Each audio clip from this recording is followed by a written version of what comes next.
Новый вокзал стоимостью 270 миллионов рублей будет одноэтажным в классическом стиле, с залом ожидания, кассовым блоком, камерой хранения, комнатой для пассажиров с детьми, единовременная вместимость до 50 пассажиров. В прошлом году выполнены основные проектные решения, завершить их планируют в третьем квартале этого. Окончание строительства намечено к 100-летию республики. Это будет самое современное здание такого типа. Его уже проектируют по новейшим технологиям, в электронном формате, исключающим технические ошибки.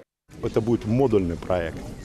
Модульный проект – это достаточно большой, 1000 квадратных метров, где предусмотрены все социальные, и не только социальные, но еще и зона притяжения. Я имею в виду буфеты, кассы, всевозможные.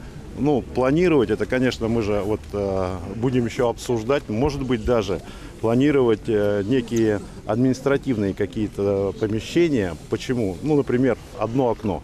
Старый вокзал 42-го года постройки уже за сплошным железным забором, правда, еще эксплуатируется. И кассы, и ожидание поездов происходит здесь. Здание, говорят ветераны отрасли, держится буквально на краске. Скоро его снесут, а на период работ обслуживать пассажиров будут во временном модульном вокзале. 4 модуля – это временное здание вокзала. Один из модулей – это билетная касса, где будут находиться билетные кассиры. И второй модуль – это для размещения дежурного по вокзалу, которые связаны между собой, и посередине них будет зал для пассажиров, в котором они смогут ожидать поезд. Частично пассажиропоток мы планируем перевести в Ухту, то есть это все вахтовые работники, которые приезжают на сегодняшний день, уезжают из Сосногорска.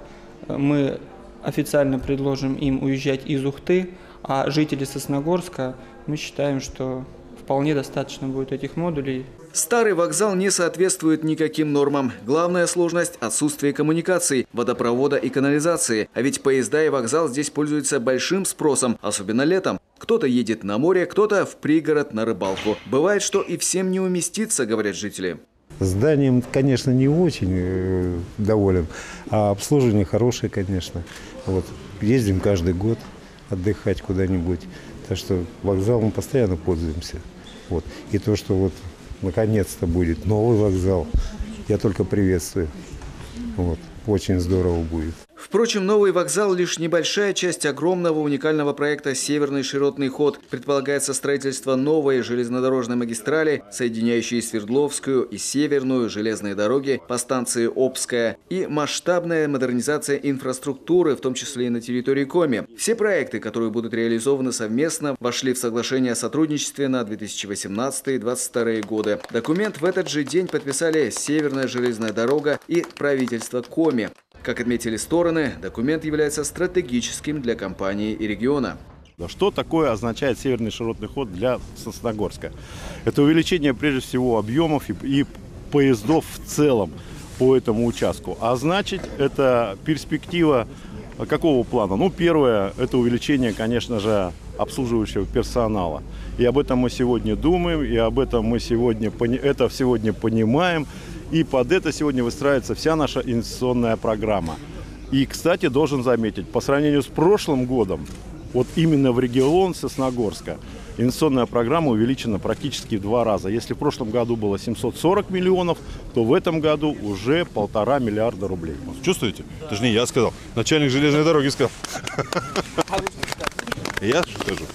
Во-первых, вы знаете, что было давно исторически заложено соединение двух, и Северной железной дороги, и Уральской. Это, конечно, развитие в целом не только северных территорий, это, конечно же, перспектива развития и грузопотока, связанного с освоением Арктики. Конечно, те проекты, которые мы сегодня задумали, без такой совмещенной дороги, без соответствующего такого действительно очень качественного пути, как Северная железная дорога и Уральская железная дорога, безусловно, будут ограничены. Поэтому инвестиции, которые мы будем привлекать, они в первую очередь рассчитаны на наличие логистики, на наличие таких транспортных магистралей. А поэтому опережающими темпами, как сказал президент в своем послании, должна быть создана инфраструктура, которая позволит за собой тащить крупные инвестиции. Ситуация ожидаемо сыграет на руку и прилегающим направлениям северной железной дороги. Модернизация, например, затронет участок Чум-Лабытнанги. Это переход от Воркутинского района на Ямал. Там реконструируют земляное полотно на вечно мерзлых грунтах, обновят 8 станций с удлинением приема отправочных путей в сторону Котласа Архангельской области. Там же предстоит построить второй мостовой переход через Северную Двину. Константин Куратов, Олег Жуковский, телеканал Юрган, Сосногорск.